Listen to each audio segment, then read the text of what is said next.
All right, so this video that you are about to watch with my journey on the carnivore diet and my lovely arthritis is just my journey. I am not a doctor and this is not medical advice, so please consult with your doctor or some of the other doctors that I've watched online, but I just want to share my journey because it's been rather remarkable, so stay tuned.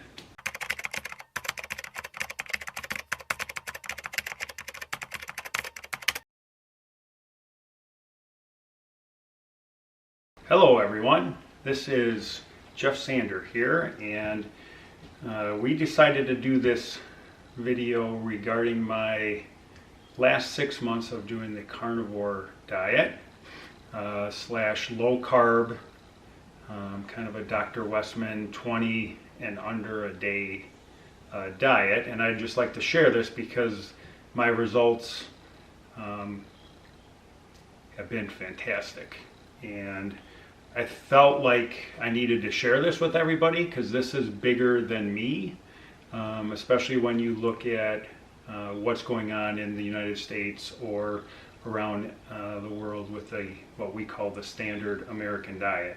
And I was surely guilty of being one of those people, and so I wanted to go through this because I think people need to really get an idea of what's going on, what they're doing, and if you don't know, you don't know. You can't look to fix it. And I certainly didn't know I didn't know. And I'll get into some of the details on that. To start off with, I would like to thank a bunch of these doctors I have watched over the last 6 months. Up front, Joe Rogan, especially, even though he's not a doctor, for pushing the envelope, and having Dr. Jordan Peterson on like 5 years ago when Dr. Peterson kind of started this with him and his daughter Michaela. Those are really the two videos that convinced me to do this for what I was going through. And then over the course of the last 6 months, Dr. Eric Westman, he's the under 20 carbs a day doctor, that's what I call him. Dr. Ben Bickman, who has been nothing short of fantastic. Just got his book, I can't wait to start reading that. All about insulin resistance and why we get sick. Dr. Ken Berry, big time YouTube doctor on the carnivore diet. Dr. Sean Baker, Dr. Robert Lustig, all about metabolic health and metabolic syndrome. Also an author of Metabolical, learned a ton of stuff from him. Dr. David Diamond, who does a ton of stuff on statins. Very eye-opening if you have not watched any of his videos. Dave Feldman, who is doing some research on what he calls lean mass hyperreactors. I feel like I kind of fit into that category a little bit. Dr. Brett Scher, Dr. Ford Brewer from PrevMed, Dr. Casey Means at Levels, great website. Dr. Mark Hyman, Dr. Chris Palmer from Harvard Medical School and the author of Brain Energy.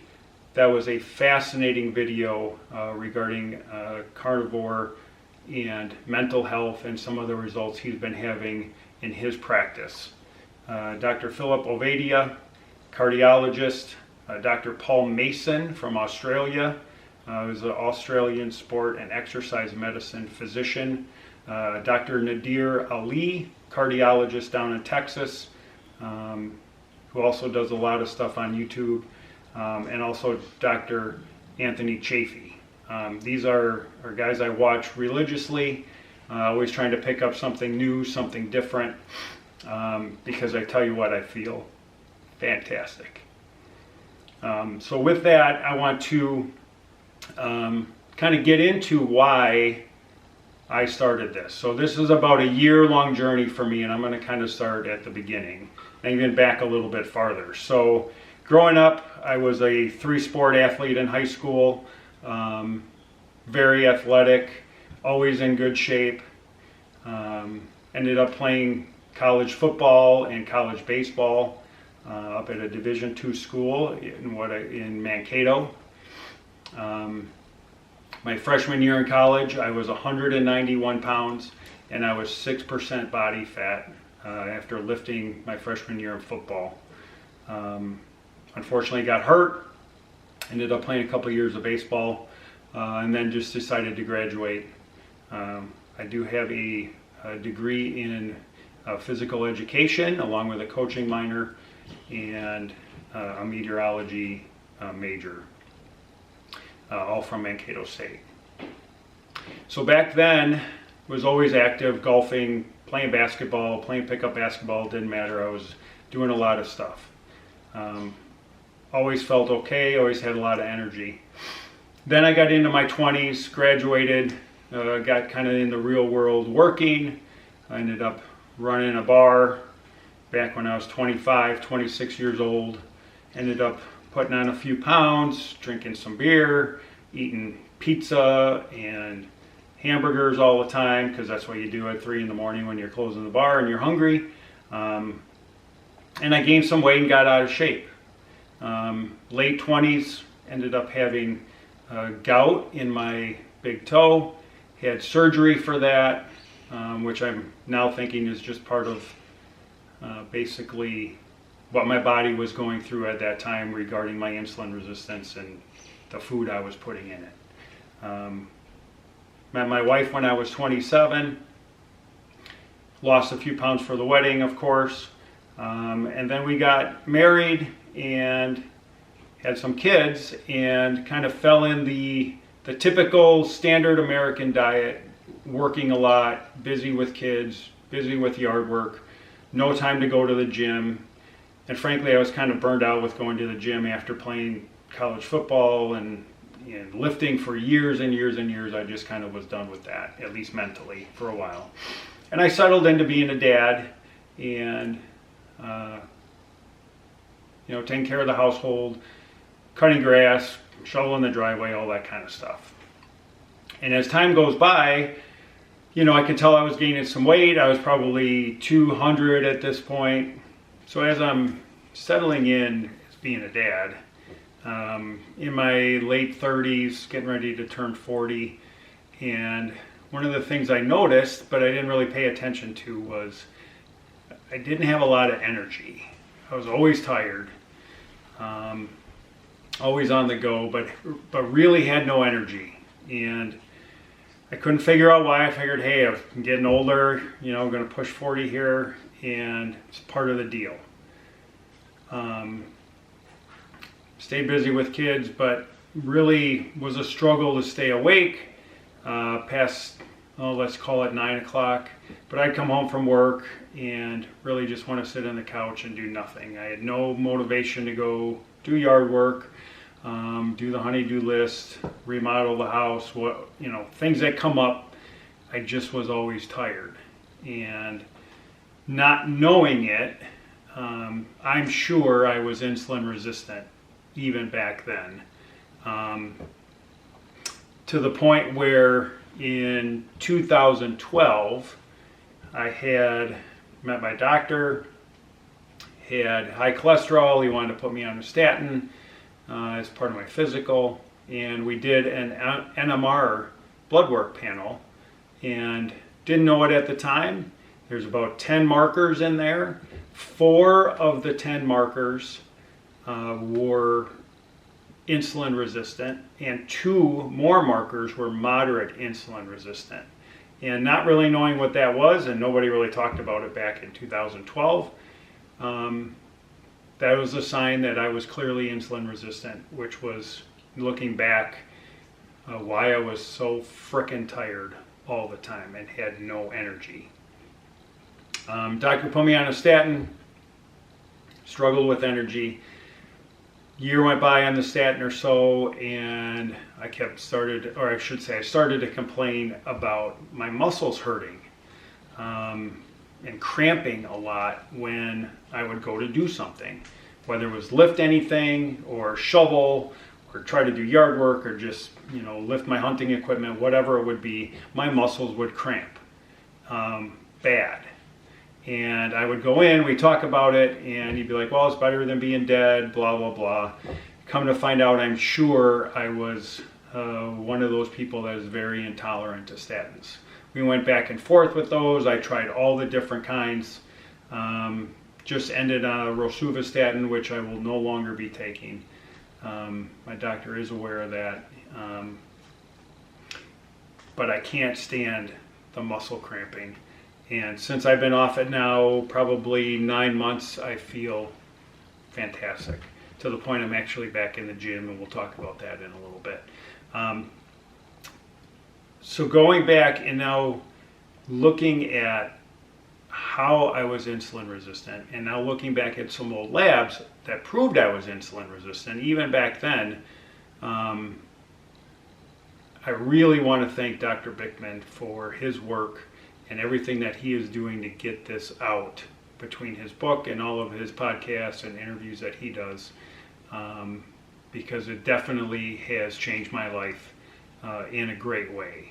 And that's what I'm kind of here to share with you guys. So with that said, going back a year ago, both of my daughters were blessed enough to be pitchers for fast pitch softball, pretty good pitchers, and I'm the catcher. So we do lessons once a week with Roanna, who's just absolutely fantastic. And last year, coming up this week, was our first lesson. And I'm catching my youngest daughter, Naomi, and I go to move my shoulder really fast like that, and it cracked really loud, and it really hurt. And I was like, what the heck was that? Because I have not had that before. And I kind of limped through the rest of the lesson, but you know, my shoulder right here really, really, really hurt, and it went down into my bicep muscle and into my elbow. And I could barely lift my arm for about a week. And I'm sitting here going, well, what the heck was that? Limped through another couple lessons, couldn't really move my arm, was taking Advil and naproxen like crazy, and just trying to figure out what was really going on. Over a couple weeks into October, it got so bad I could barely lift it, barely move it. Ended up walking into basically an emergency room at Orthopedic Associates here in Pewaukee, and they took some x-rays and found out that I had calcific tendinitis in my left shoulder. And we'll put a picture up of what my shoulder looked like back then. But basically that is a bone deposit right here in the tendon, and when it gets bad enough, it starts to shred your tendons, which is why it hurt really, really bad, to the point I couldn't do anything. They put me on prednisone. That helped a lot. Within a week, I could at least use my arm a little bit. Unfortunately, within about 2 weeks, that wore off. And between snow and trying to catch Naomi and just everyday stuff, I ended up having to be in a sling. And I could lift my shoulder about that far, and that was it. Couldn't do anything else other than that. So I go in to get an appointment, go in to see what my options are going to be, because this was not acceptable. I couldn't function with one arm. And unfortunately, my sister back 15 years ago had the exact same thing in both of her shoulders and ended up having surgery to take the calcific tendinitis out, or the bone deposit out. I really, really did not want to do that, knowing what she went through with rehab, you know, financially with deductibles and everything else. I was kind of bound and determined to figure out what else I could do to not have that happen. Go in, meet with the doctor on November 18th, day before deer hunting season up here in Wisconsin. And we go through the x-rays. He gives me some range of motion things to see, and he goes, yeah, you're not in good shape, but we'll do what they call a barbotage treatment, which is where they go in and kind of poke at it, shoot it with some saline, and obviously they numb me up first, and then give me a cortisone shot, hoping that the cortisone shot and agitating it will kind of jumpstart my body to reabsorb this calcium deposit.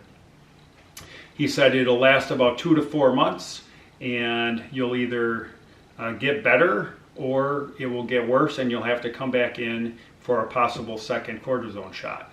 And I'm thinking, okay, well, at least hopefully I got a couple months where I can use it. It's winter here, then it was starting to snow. I had bow hunting and deer hunting with my girls and really didn't want to deal with that. So the cortisone shot worked great. The next day was opening deer season here in Wisconsin, and I was able to go hunting and could use it pretty well. I could lift it above my head. It hurt a little bit, but it was tolerable. Over the next couple months, I jumped in to YouTube and started doing just a bunch of different research on, arthritis and calcific tendinitis, what my options might be on a natural basis to try to remedy the situation without having to have surgery. Long story short, go through a bunch of videos on that. I was doing apple cider vinegar. I was cutting out certain things within my diet. Was eating a ton of salads, which started me losing a little bit of weight. But unfortunately, beginning of February, my shoulders started getting pretty sore.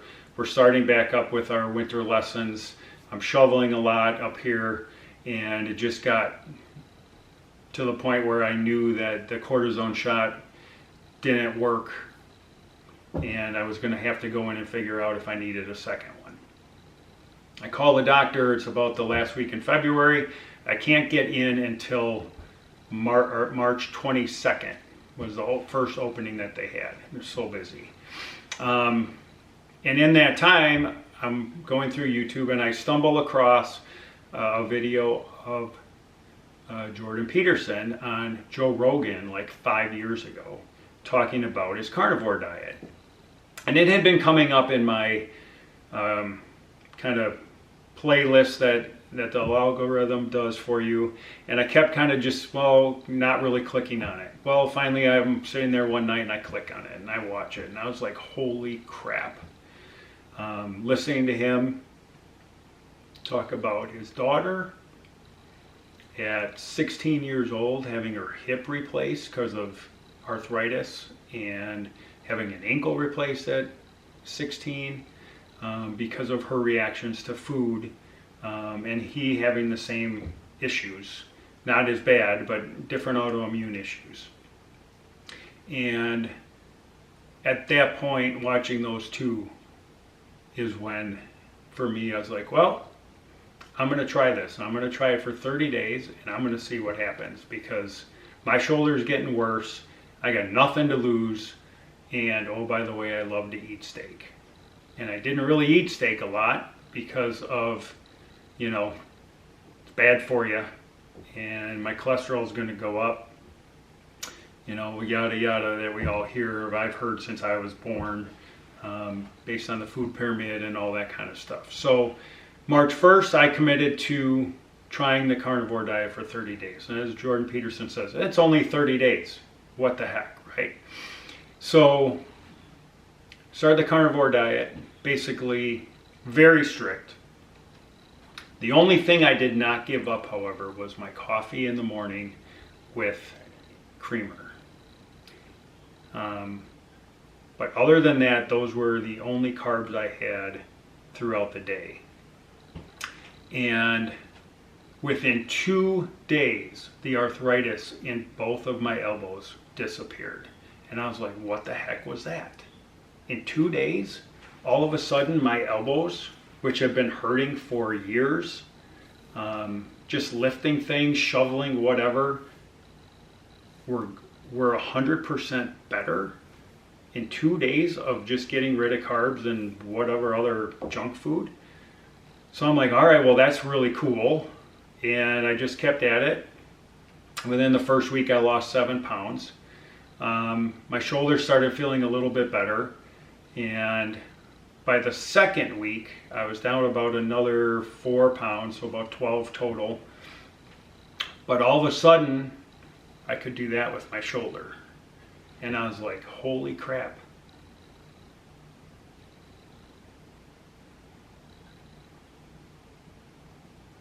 Like, holy crap.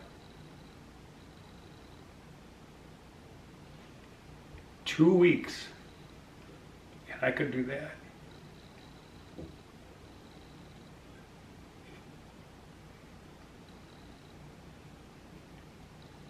It's crazy. Just crazy.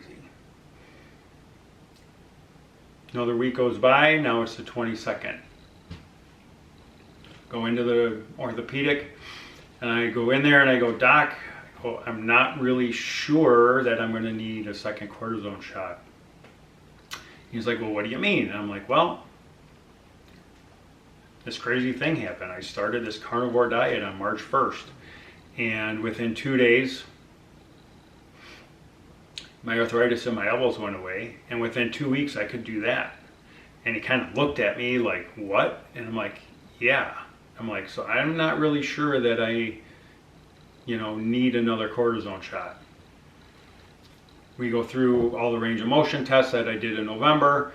Long story short, he goes, yep, you don't need another cortisone shot. He goes, you're doing great. Just keep doing what you're doing. Let me know if something else comes up. Other than that, good luck. And I'm like, all right, well, great.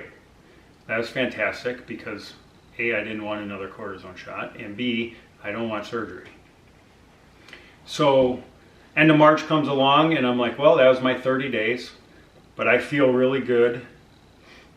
One thing I should mention too quickly is that when I started this diet, I didn't really realize how addicted I was to sugar and or carbs.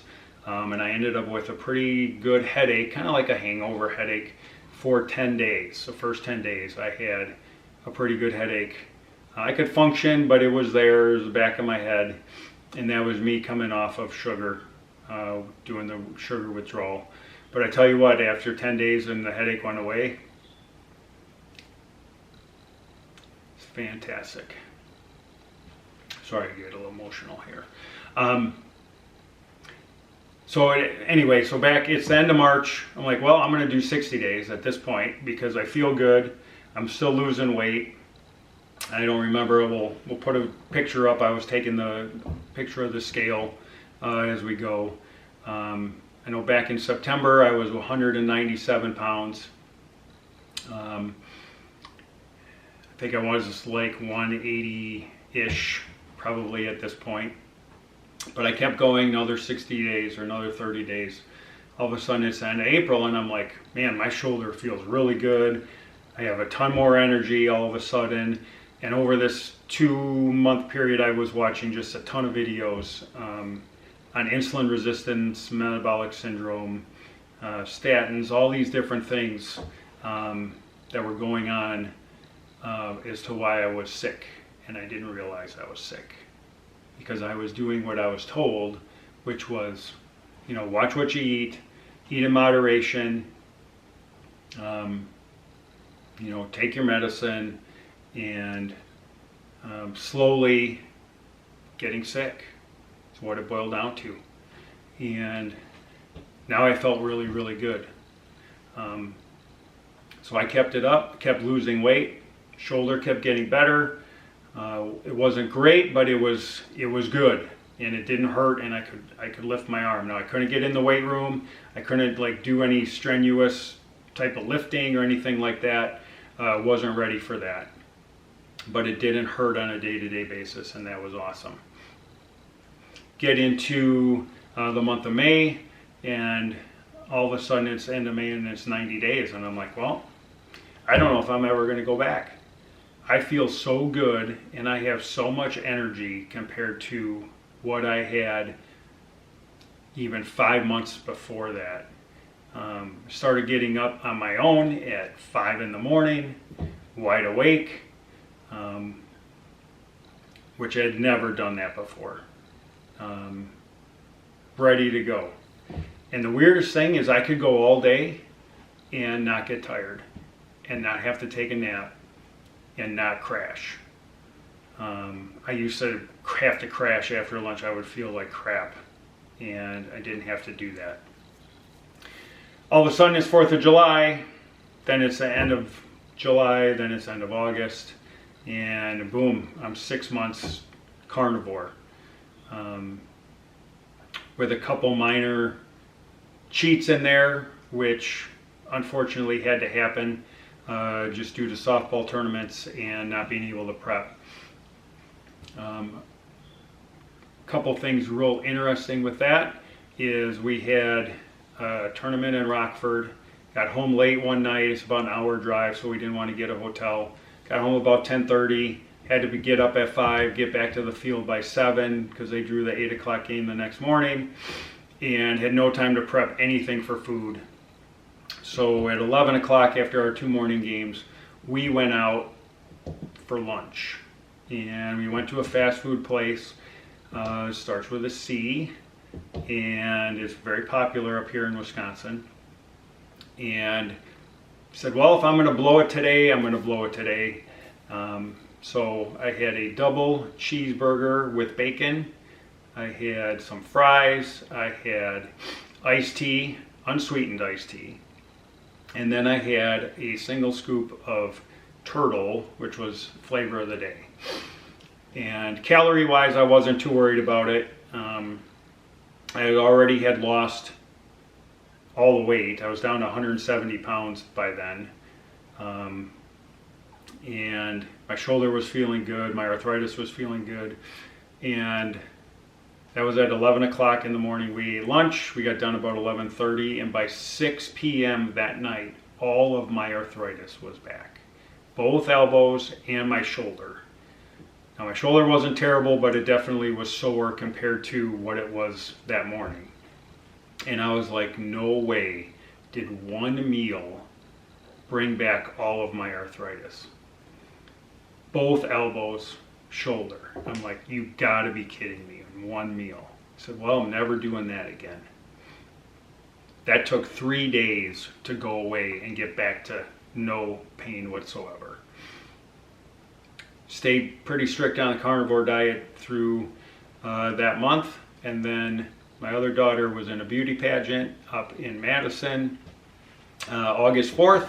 Same type of deal, where I couldn't really have dinner because we were in this pageant and prepping and doing all these things. I had to walk her out on stage as the father in the formal wear part, which was really a great experience, by the way.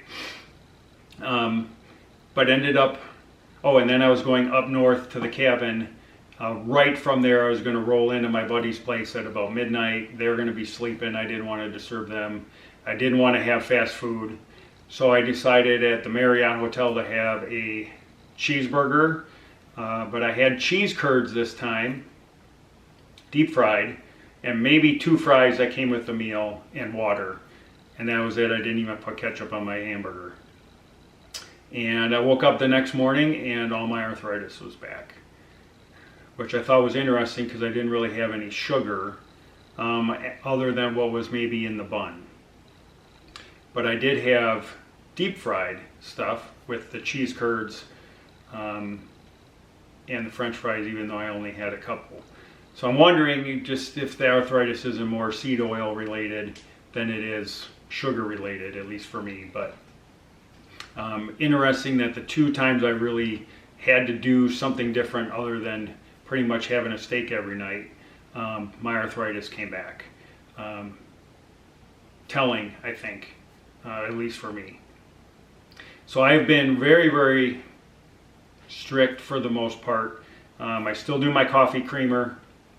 And this is where Dr. Westman and his 20 carbs a day is kind of what I developed or kind of stood with from the beginning. I said, well, I don't want to go zero carbs. That's really, really, really tough to do. I know Dr. Chafee does that and some stuff, but I wasn't ready for that. And I still do my coffee. Who knows, maybe I'll get rid of that here one of these days. I'm finding I'm a little more sensitive to caffeine now. And I already was before. But I usually 20 to 30 carbs a day is kind of the meal plan I've settled into. That's usually my creamer in the morning, and then I've thrown in some macadamia nuts in my breakfast lunch with my can of sardines, and I'll go over that. That's a new love for me, is sardines. I found a couple brands that are really, really, really good, and I knew they're really, really good for me. So I'll go through in a different video and show you some of the foods that I've adopted over the last 6 months. The way I cook steaks, which is fantastic. I learned that from a pit master in Louisiana. On a different note, I'll go through that in a different video, but when you see how I make these steaks, you'll see why I love eating steak every night. And I will say one of the craziest things about this diet, for me personally, is that I come home and I crave a steak. And I never ever thought I would say that after basically 6 months of eating steak. Every night I come home and I look forward to it. As weird as that sounds, that's the truth. I look forward to a ribeye every day. So I can say that the cravings for the most part are gone. I crave steak. Really steak, that's really what I crave. I can go to work and now look at the snacks that we have everywhere, every day. I look at that as poison, tell myself it's poison, and I haven't had to have any of that. I look forward to continuing. We're going to kind of go and document some things here over the next year because there is still transformation that needs to happen. I did start working out at Planet Fitness a couple weeks ago for the first time. My shoulder's a little sore. Might be a little early for that, but I'm going to push through that and see if we can't get some progress there. I'd really like to settle in about 180 from a weight standpoint. If I could add 8 to 10 pounds of muscle, that would be fantastic. I would feel better. I already feel better after 3 weeks of lifting and doing a little bit of cardio. So with that, we will follow up with some other videos.